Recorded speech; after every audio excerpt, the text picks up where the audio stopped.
mga kababayan, Luzon, Visayas at Mindanao, Republic of Mindanao ni Digong. Naalala nyo po ba itong isang attorney na pinangalan ng Zuleika Lopez na inisyo nga ni Ramon Tulfo na jowa daw ni Vice President Sara Duterte?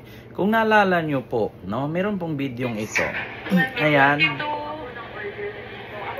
Na pinatawan siya ng warrant of arrest, no, mula sa pag-contempt ng Congress kay Zuleika Lopez at naging abogado nga bigla si Sara Duterte dyan.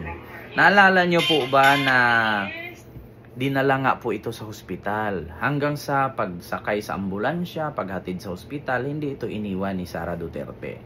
Pero kung nakita nyo po doon sa mga interview niya sa Quadcom, ay bigla itong nagkasakit at sinugod sa hospital, nilipat pa ng hospital at sinabihan pa nga ni Sara ang mga kapulisan na, "Huwag kayong bakla!" Diba? Kung naalala nyo noon, grabe ang iyak ni Zuleika noon. Sabi ni Zuleika, "Huwag mo akong iwan." Diba? O, kung naalala nyo yon. O, nakalipas ang ilang linggo mula nung ito'y dinala sa hospital at dinala nga ito papuntang correctional, no? Si Zuleika Lopez. Nagtaka ako, bakit nung in-interview sa Quadcom may mga sakit? Di ba? Hindi nyo na ba naisip, mga kababayan, na lahat ng staff ni Sara sa Office of the Vice President, lahat may sakit? Bakit tumatanggap, no, ang Office of the Vice President ng mga empleyado, no, na may mga sakit? Di ba kapag tayo, ordinaryong Pilipino, pag nag-apply tayo ng trabaho, maskin sa grocery store, fast food, sales lady, di ba ang sabihin ng HR, fit to work ka ba? No, pwede ka ba all around? Di ba? Tapos bago tayo mapasa, papasahin muna tayo ng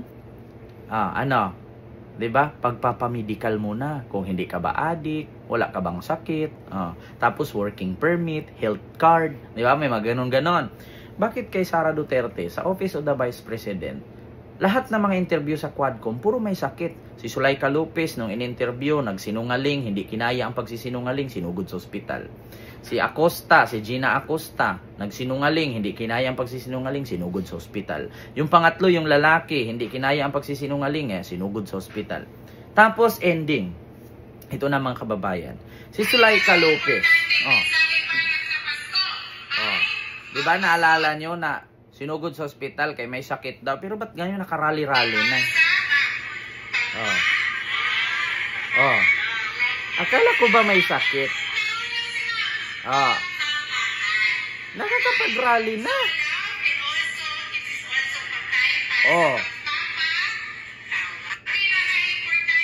Diba? Kaya nagtaka ako, mga kababayan.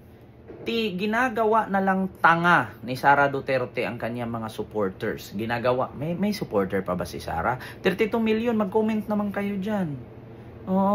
Kung manatili pa rin kayong sumuporta, wala namang problema.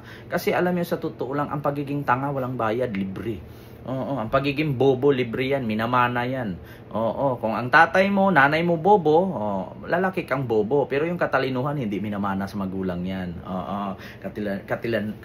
Katalinuhan, diskarte, hindi na mamana yan. Pero yung kabubuhan, katangahan, minamana, libre lang. Kaya sa totoo lang, nakakapagtaka ko. Nako, mga kababayan. Kung naalala ninyo, "Wag mo akong iwan." Di ba? Naalala nyo? Naalala nyo nung hinuli ito? Ayan, ayan sila. Ayan, nakita nyo? Ayan sila, kompleto silang lahat. Nandyan si Zuleika Lopez. Hinahawakan nila. Tapos meron pa dito. Ayan sila. Ayan siya. Nung sinugod sa hospital, "Wag mo akong iwan. Natatakot ako." Tapos ending, nagrarally na. Nangampanya na.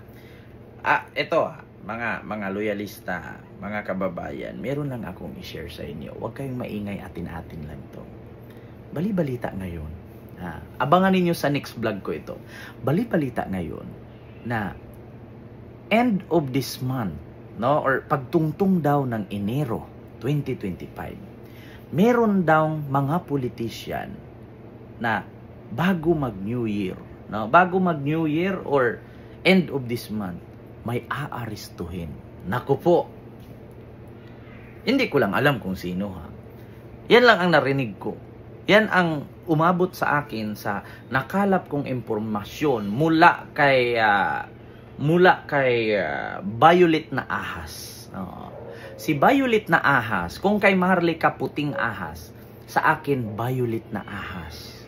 Si Violet na Ahas nagsisend sa akin ng impormasyon na, Ken, alam mo ba, hindi matapos ang buwan na to,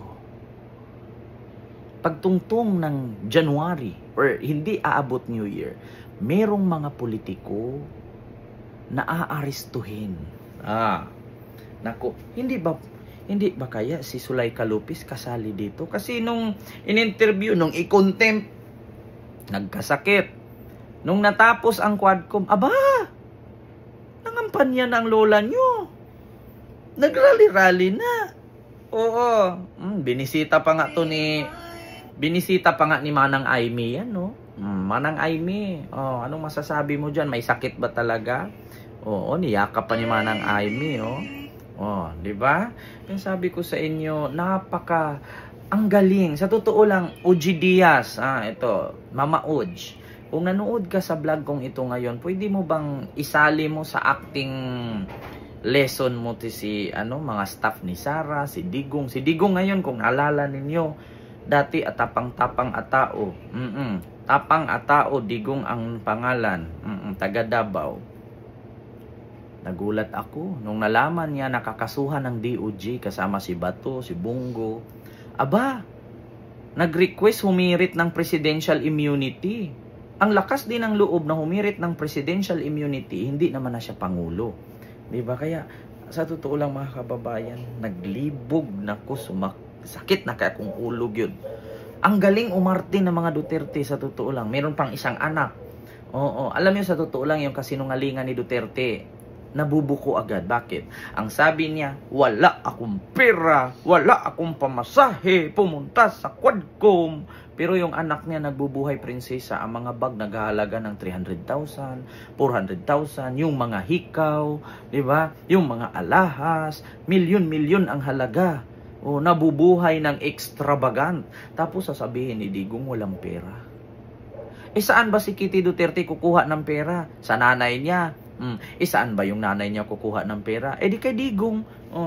Diba? So, ganun lang naman yan Alam mo, sa totoo lang, itong mga Duterte, kailangan ipasok ito sa acting lesson. Kasi, yung pagiging acting nila kulang. Kumbaga, kung ako yung hurado sa pag-acting nila sa stage, yung pagtateatro nila, kulang. Kailangan mo ng iyakan effect, lagapak effect, yung performance sa rate 1 to 10 parang 5 pa lang, kulang pa ng 5 yung rate nila para mapasa sa taong bayan at mapapaniwalaan sila. Naku, ito isa pa tong Zuleika Lopez. Di po, galintian, animal pisting yawa. Dami talagang didiis na bobo, tanga-tanga, naniniwala sa mga hayop na to. Tignan nyo. Ay, Diyos ko. Nung ikukontempt at dalhin sa koreksyonal, sinugod sa ospital, sinamahan pa ng jowa. Wag mo akong iwan. Natatakot ako sa kapulisan. Hindi naman nila ako dalhin sa ospital. Dalhin nila ako sa kulungan. Tapos ngayon makikita namin nagrally-rally ka na dyan. Sana ngayong Pasko ay masaya kayo. Itlog mo, purple. Kayon nga kay purple na ahas. Hindi matatapos ang buwan na ito, hindi abot New Year, may arestado na mga politiko. Lako. Abangan. So yun lang ang aking reaction mga kababayan, Luzon, Visayas, and Mindanao. Mag-ingat po kayo palagi and see you next vlog. God first. Thank you.